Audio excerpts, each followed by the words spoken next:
శరన్నవరాత్రుల్లో రెండో రోజు అమ్మవారు శ్రీ గాయత్రీదేవిగా దర్శనమిస్తారు. సకల వేద స్వరూపం గాయత్రీదేవి. అన్ని మంత్రాలకు మూలశక్తి ఆ మాత.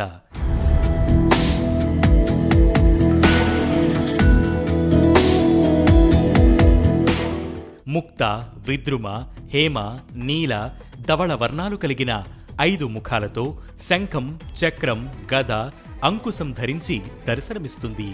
ఆదిశంకరుడు గాయత్రీదేవిని అనంతశక్తి స్వరూపంగా అర్చించారు. ప్రాతకాలంలో గాయత్రిగా, మధ్యాహ్న కాలంలో సావిత్రిగా, సాయం సంధ్యలో సరస్వతిగాను ఈమె ఉపాసకులతో ఆరాధన అందుకుంటుంది. ముఖంలో అగ్ని, శిరస్సులో బ్రహ్మ, హృదయంలో విష్ణువు, శిరస్సుపై రుద్రుడు కొలువు ఉంటారని పురాణాలు చెబుతున్నాయి.